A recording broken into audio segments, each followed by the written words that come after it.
महाकुंभ में एक ऐसी लड़की और है जो वायरल है। मेले में ये फूल बेचती थी। मोनालिसा नाम की ये लड़की इतनी चर्चित हुई कि लोग उसे परेशान तक करने लगे। यहां तक कि मोनालिसा महाकुंभ छोड़कर वापस घर जाने के लिए मजबूर हो गए। कुंभ में यह भी हुआ कि मोनालिसा को अपनी जान बचाने के लिए एक बाबा के शिविर में ही शरण लेनी पड़ी।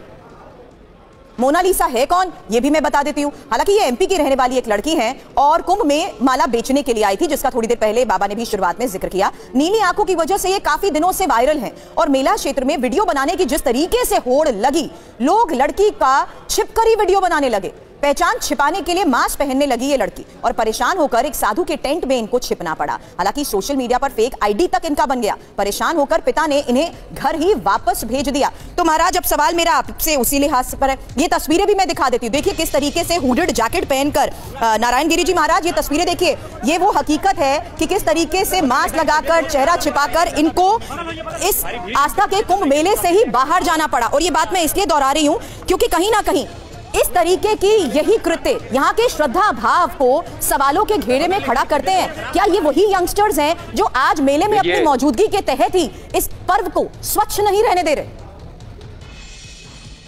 देखिए, वो लड़की एक माला बेचती है, जो रुद्राक्ष का माला बेचती है। वो बेचारी अपने बेचती है, अपना रोजगार करती है।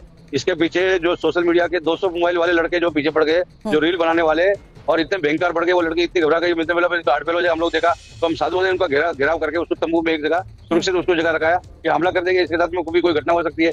इतने दुष्ट जो है यूट्यूबर और रील बनाने वाले हैं कि 200 लड़के जो है जूनागढ़ में घुस गए। हम लोगों ने कितना मुश्किल से जो है फिर जो है पुलिस बुलाना पड़ा, मिलिट्री वालों को बोलना पड़ा और उसको बोलना पड़ा, फिर उसको पीछे से निकाल कर उसके पिताजी लेके गए बहुत मुश्किल से।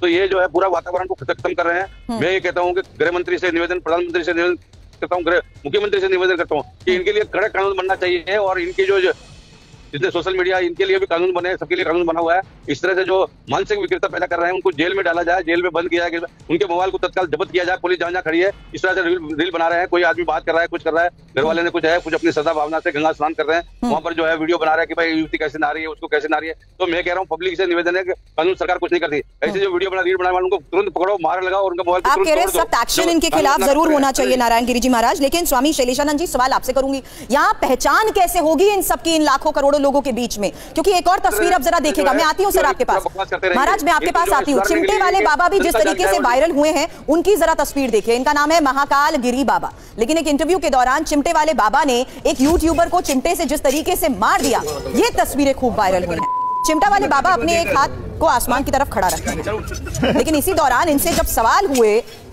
तो देखिए किस तरीके से इनकी ये तस्वीरें वायरल हुई कि इन्होंने सवाल पूछने वाले के ऊपर ही चिमटे से मारना शुरू कर दिया।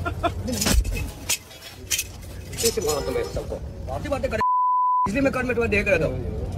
अब ये क्यों चर्चा में है, ये देख लिए। नाम महाकाल गिरी बाबा, गुस्से की वजह से हालांकि ये वायरल हुए हैं। एक हाथ ऊपर ही रखते हैं, 9 साल से हाथ उठाकर साधना भी कर रहे हैं और यूट्यूबर को चिमटे से जिन्होंने जिस तरीके से इन्होंने पीटा, यही तस्वीरें वायरल हुई। अब सवाल पूछने पर जैसे ये नाराज हुए। नारायण गिरी जी, आप ही के पास वापस आ रही हूँ, सवाल यही कर रही हूँ कि जिस तरीके से सभी साधु संत अपनी साधना में लीन रहते हैं, इनसे संवाद तो किया जाता है, लेकिन इसी संवाद के दौरान इनकी ये नाराजगी और चिमटा उठाकर पीटना ही खूब वायरल हुआ है। वो तो अच्छा है जी। ये तो क्या है कि इनको जब भी अकल भी आएगी भाई बाबा के पास जाना सीख नहीं है, क्योंकि जिस तरह से वो लड़की के साथ किया, आप खुद बता रहे हैं कि वो लड़की को किस तरह से बचाया गया। कोई अपना माला बेच रहा है, कुछ अपना काम कर रहा है, वो स्वभाव के रूप से जो है, तो इस तरह से जो किसी को भी जो है वो अपने स्वतंत्र जीने का अधिकार भारत ने अधिकार दिया, तो ऐसे लोगों के खिलाफ कड़े कानून बनने चाहिए, उनको गिरफ्तार होना चाहिए, उनको जेल जाना चाहिए, जितने भी यूट्यूबर है। अभी एक आज देखिए कि आपका जो ये वो जो मतलब वो एक दुबे कोई यूट्यूब बना रहा है, उसने बोल दिया गंगा में महात्मा को फेंक दिया, ये कर दिया, वो कर दिया दुनिया, जबकि उसकी भूत समाधि लगी। भूत समाधि जाके हम लोगों ने दिया, प्रशासन ने जगह जोशी में दिया, वहाँ समाधि दिया। ये जो पूरे भूषण दुबे अपने आप को बोलता है टीआरपी बढ़ाने के लिए इतना बकवास करता रहता है, और वहाँ जो भूत समाधि दिया उसका एक रील भी नहीं दिखाया, और दिन भर इधर घूम के इतना बकवास करता रहता है। किसी के भी महात्माओं के बारे में, कुछ में जो अच्छी अच्छी चीजें हो रही है, जो कथा हो रहा है, प्रवचन हो रहा है, उसके बारे में नहीं दिखाएगा। केवल उसको जो विवादित चीज दिखाना है, यूट्यूबर को जो है कि अपनी टीआरपी बढ़ाना है, यूट्यूब से कुछ पैसा लेना है, कुछ पैसा कमाना है, कुछ धंधा करने। तो नकारात्मक जो लोग है वो इस तरह से जो है वातावरण बना रहे थे।